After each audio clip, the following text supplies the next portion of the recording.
Today, a new player has entered the chat, and it's going to change the way you book flights in Canada, probably forever. Now, that might be a really bold claim, but this is a United Mileage Plus Neo World Elite Mastercard. The reason I don't have it is because it launched just today, and it has a really interesting secret. Despite being a United card, it might actually be the single best way for Canadians to book Air Canada flights while paying significantly less in taxes and fees. Today, we're doing a deep dive on this card. We'll talk about the welcome bonus, the earn rates, some of the perks you get being a cardholder, the hidden redemption hacks, and why this $89 card may be just about as good as cards that cost twice as much. I'm Alion, you're watching CreditVerse. Let's get into it. Let's take a look at what you're getting on day one with the welcome bonus. In this case, it's tiered, and if you did play your cards right and sign up for the waitlist, it's not too shabby at all. You get 5,000 miles for just activating your card and making the first purchase, and then 15,000 more miles when you spend $3,000 on the card in the first 3 months. I think overall that's a fairly reasonable thing to hit. Most other cards also have something like $1,000 a month for the first 3 months. And if you did sign up for the waitlist, you should get an additional 5,000 points. This means your total first year bonus is about 25,000 points. In addition to that, every time you renew the card, you get another 5,000 point bonus. So I think it could be a pretty interesting 30,000 point first 13 months. Now in the points world, we all know that all miles aren't created equal. While many value United miles at 1.3 or 1.4 cents USD, with the exchange rate, I'd say that's about 1.8 cents in Canadian dollars. That means your 25,000 point welcome bonus is worth something like $470-ish. Of course, there's going to be a lot of variance here. As of April 2nd though, United launched a very interesting policy where simply holding this card or any other United co-branded card unlocks a 10% discount on all United metal flights. This means a flight operated by a United plane booked with United miles. Now this instantly makes your points 10% more valuable than someone without the card, and it operates pretty similarly to preferred pricing on Aeroplan cards, except I'd argue it's perhaps a little bit better because you know exactly what you're getting. Not to dive in too much on preferred pricing, but it's a 5 to 15% discount on average, and you sometimes don't see it on certain routes, and you see it on other routes, and sometimes you get it, sometimes you don't, depending on the level of status you have. In this case, you're getting 10% back every single time as long as it's on a United flight. Let's switch gears now to the daily grind. The earn rates on this card are 1.25 miles per dollar spent on United and Star Alliance flights, which notably includes Air Canada flights. There's also 1 mile per dollar on dining and groceries, and 0.75 miles per dollar everywhere else. Now at first glance, you might want to think, wait, this is pretty bad actually. The Aeroplan Visa Infinite has much better multipliers and kind of the same card. But I think something that's very interesting here is we need to look at the price point. I know this card is technically a World Elite Mastercard, but it has an $89 annual fee, which is significantly lower than other World Elite Mastercards. Its direct rival isn't the $139 Aeroplan cards, it's, in my opinion actually, the TD Aeroplan Visa Platinum, which also costs $89. That means for the same price as a basic Aeroplan card, you're getting a World Elite Mastercard and all of its perks. The first of which is a free checked bag on all United flights. This costs about 30 USD one way, so about 40 Canadian dollars. So round trip, this would save you $80 if you do end up checking a bag and you are taking a United flight. It's also pretty nice because if you do book a United flight with Aeroplan points, you often don't get given a high enough fare bucket where you get a free checked bag.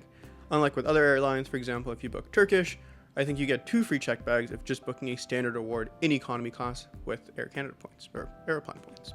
This means that even when you do that, you'll get that free checked bag, and I think there's a lot of value there. To my understanding, it doesn't extend to everybody in your travel party just yet. It's only yourself, unlike other cards like the Aeroplan Visa Infinite or the Westar World Elite Mastercard, where it's everybody in your party as long as you have like less than 8 people. So I think that's something interesting to notice as well. Again, though, we have to realize this is $89 and not $140, and I do think it was possible for Neo to potentially push the bounds a little bit here, but that's not really where they decide to spend the energy. Another pretty useful perk, which kind of falls in a weird real band here, is Zone 2 boarding. Now I'm not going to say this is the most useful perk of all time and it'll save you hundreds and hundreds of dollars, because I think it's hard to really assess the value here, but anecdotally at least, boarding in Zone 2 often means that you will not have to check your carry-on if you have one, especially on some really full flights. And as we know, over the past couple of years, flights have gotten pretty full. Back a couple of years ago, maybe 3 or 4 years ago, I used to be able to fly and have an entire row to myself, and now I'll be really lucky if I have an empty middle seat. That's why boarding in Zone 2 perhaps gives you a bit more flexibility. It means your carry-on most likely won't get taken away, and you'll be able to just land and get off the plane and get out of the airport if that's what you want to do. Another interesting perk for, I guess, the price point specifically is the Nexus credit. Unlike with pretty much most other cards that just give you like $100 CAD credit for Nexus, which doesn't actually cover the entire Nexus fee because it's risen over the past couple of years, this gives you 120 USD Nexus credit, which would cover the entire cost of Nexus for 5 years. It's a really interesting place. I see a lot of super premium cards kind of cut some corners, but I'm glad Neo isn't doing that. And honestly, I'm actually really surprised. I would love to see the economics behind this card. If you do work at Neo and you don't mind sharing a little bit, please let me know. I would actually really love to see that. Additionally, of course, you get the same worldly benefits like you would on any other worldly Mastercard. This doesn't include lounge access, but it does include pretty premium travel insurance and car rental insurance, which again, I think is a really useful perk to have, especially when you're traveling. I haven't been able to read the fine terms and conditions yet, but I presume potentially, since you can do this on other cards, if you do book with United Miles and you pay the taxes and fees with this card, you should be able to get travel insurance there. Not sure if this is true, so maybe put like a border around me saying not confirmed. But we'll find out soon enough, and I guess we'll find out tomorrow when this video goes out if we do actually get all this. Before we get into secret sauce, if you are looking to apply for this card, there's a way you can extract a bit more value. Affiliate websites like Finley Wealth are offering a $125 or $100 bonus when you apply for this card through their link. This effectively pays for the annual fee for a year and a half, so I would definitely go down that route. We've linked a link in the description below so you can go directly to that page. We do have an affiliate relationship with them, so our viewers can get the best value on every single card. Of course, they haven't paid us to say these things, and nor is Neo. If the card was really bad, I would call it really bad like I have in the past with other Neo cards and other cards that we potentially would have affiliate relationships with. I just think it's good full disclosure to say like, yeah, this is an affiliate link. But now for the part that actually saves you potentially the most money, the Air Canada hack. This might take a bit of explaining, but United Mileage Plus, which is United's points currency, has this zero surcharge policy. So they don't tend to pass on carrier surcharges when you book with their miles. This is an incredible perk to have because when you book an Air Canada flight using United Miles, they don't pass on some of those Air Canada surcharges, which sometimes make airplane redemptions feel like a bit of a scam. I'm going to speak very anecdotally here because this was the first search I did for a flight I actually intend on taking later this year. I just went on Aeroplan and I found it for 21,400 points and $41 in taxes and fees. This is actually a very reasonable amount to pay in taxes and fees. And the 21,400 points for this leg is just because it's on, I think, some kind of public holiday. I then just went on United. I was pretty curious to see how much it would come up to be. I knew I'd probably save a bit in taxes and fees, but you know, oftentimes you want not get excellent value. I just fired up the search engine and I found it for 17,500 miles and $7.70 in taxes and fees. This is the exact same flight on the exact same plane and probably the exact same seat. Let's be real. In this case though, since Aeroplan is dynamically priced, so it's within a band, they can charge pretty much whatever they want depending on demand. With United, Air Canada releases a certain number of Saver Award seats, which are generally like the lower tier of seats in terms of fare class, but it doesn't really like your seats, the physical seats the exact same. It's just a fare class distinction, and they're fixed at 17,500 miles for this level of distance. So it's a bit of a push and pull game. In this case, it's a 4,000 point difference in $33 in cash, which is, you know, about $100. It's not an insane amount of money, but over the course of an entire year, this $100 here and $100 there does end up really adding up. Plus, with those new April 2026 rules, cardholders also get access to expanded Saver Award space, which means you can pretty much just see flights that other people can't and just can't book. I'll be honest, I haven't seen how this works with flights that are not on United Metal, so in a United Airlines plane. But even if it's on just United flights, I think more Saver space is an absolute lifesaver because Air Canada has really started to get much less United availability just across the board, which is a bit unfortunate because it used to be really strong value, and I think United is, of course, one of the largest airlines in the US, so they do certainly connect you a little bit more. Of course, as I mentioned, this is a bit of a push and pull game. Air Canada is dynamically priced while United is not, so that 17,500 point band is pretty much how much you'll be paying every single time as long as you're getting it under Saver space. With Air Canada, I found that same flight for different points of the year at like 9,000 points or 10,000 points, maybe perhaps a bit more like, 15,000 points. So you might just want to see what ends up being better value at that point in time. Now, 25,000 miles sounds like a lot, but what does it actually buy you? If you're used to Aeroplan, you know that 25,000 points can just vanish into thin air due to dynamic pricing, like we've just talked about. But with United, that 25,000 point bonus is, I guess, a bit more of a powerhouse for three pretty specific kinds of trips. First is the short haul machine, I'll call it. That 25,000 point bonus is like 3 or 4 one-way flights within 500 miles. So think like Toronto to New York, Montreal to Washington, Vancouver to SF. I think is that under 500 miles? Pretty sure. If those flights retail for like, 150 to 250 CAD, you're looking at like $1,000-ish in value from an $89 card.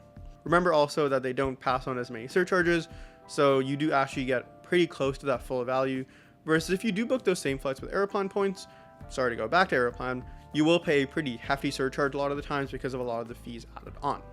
The other option is for more sunny getaways, which is where the zero surcharge kind of really shines. Airplane might charge you, 15 to 20,000 points plus, hefty taxes to go to Cancun or Monaco Bay, where United sits at, 12 to 70,500 miles.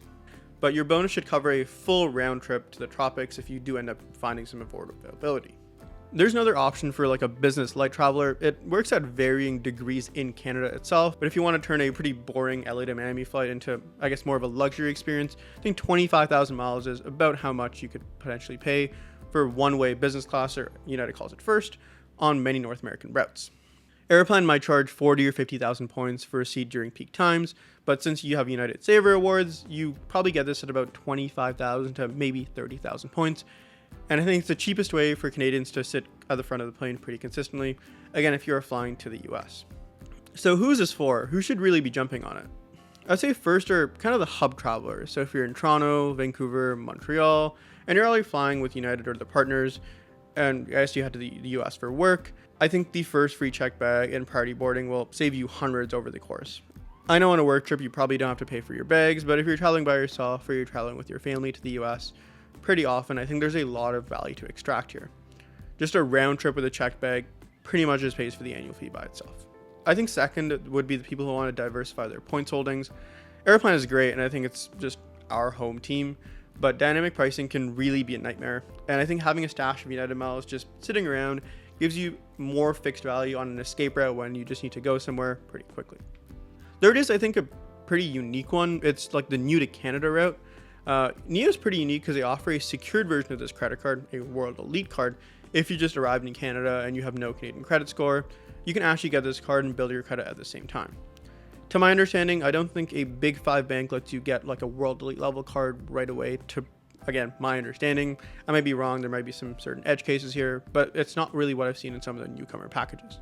And as compelling as I think the United card is, I don't think it's the only way to travel. Depending on what your spending habits are and where you live in Canada, one of these alternatives might actually serve you a bit better. I think a big rival is the TD Aeroplan Visa Infinite. It's not really meant to compete, but it does anyways. The income requirement on the TD Aeroplan Visa Infinite is actually $20,000 less at $60,000 versus $80,000 for the NEO card.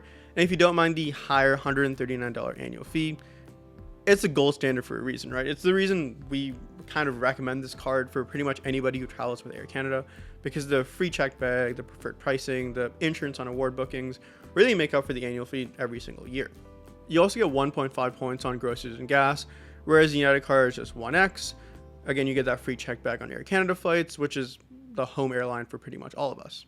With this, you also get expanded access to Air Canada awards with Aeroplan points, not only just those on Saver Awards, which means you can book any seat on any flight as long as there's a seat available. And yes, it will be dynamically priced, but if you really need to go somewhere and there's no Saver Awards left, what are you going to do? So another really interesting option is the BMO Porter World Elite Mastercard. If you're based in Toronto, you've seen Porter pretty much expand like crazy at Pearson. And their BMO World Elite is probably the most perk-heavy airline card in the country right now. I say this because it's the only card that gives you instant airline elite status, which means free check bags, free seat selection, I think priority security in most cases, as well as a free carry-on. It's also the only way I've managed to get upgraded directly by just holding a credit card. It doesn't happen every single time, but depending on the route you fly, you have a pretty reasonable chance to get upgraded to Porter Reserve every once in a while. I think the last big one we might want to talk about is the American Express Gold. If you really hate being locked into an airline, I think the Amex Gold is the perfect pivot play. Membership reward points are transferable, so you can send them to Aeroplan or British Airways Avios, or even Marriott Bonvoy if you want to book a hotel. Maybe don't do that unless you have some excellent value there. It's certainly more for the advanced points player in my mind. Transferring points is, I guess, just one additional step. But you do get 2 points per dollar spent on travel, groceries, and gas. The annual fee is a little bit higher at $250, but you do get a $100 travel credit to now offset that. And 4 passes to Plaza Premium Lounges in Canada, which again aren't like the best thing on planet Earth, but they're pretty nice to just relax at an airport before your flight. The downside here is, of course, the fact that it's an Amex, so acceptance is a little bit lower. I would say it's not really a huge problem to me anymore. I don't think about it very much, using an Amex pretty much every single day, but it is something to consider, especially in certain places. And finally, I don't think anyone's super surprised, but the last one we kind of want to think about is the WestJet RBC World Elite Mastercard. If you live in Western Canada, this card is probably the biggest threat to the United Neo card, because it has many of the same perks as that Neo card. You get that first free check bag, and of course WestJet dollars have now become WestJet points, so they're a bit more flexible, and you can use them to redeem for, taxes and fees as well, not at that same like 1 cent per point play, but it is a pretty interesting program to use, and especially if you live in Western Canada, I think there's a lot more reach there than, even United. The downside here is that WestJet, of course, isn't part of Star Alliance, so you do lose that global reach if that's something you're really going for. But I think for a lot of people, just traveling to the US or, to sun destinations with WestJet through Calgary is more than enough. Okay, so to wrap things up, I think the United Neo World Elite MasterCard is not just a niche credit card for Americans who live in Canada. I think it'll end up becoming a bit more of a niche card just because it doesn't have the same name recognition as, Aeroplan or even WestJet. But I think it's a pretty high value alternative to Canadians who want some Star Alliance exposure without a really premium price tag. I think if you're really tired of much higher annual fees and you want a lot of those worldly benefits, this is the new king of that mid-tier range. Like that $80 card range or $90 card range, I don't think anything really competes here. That being said, I do fly United quite a bit, so take that with a pinch of salt. But as a result, I kind of want to hear from you.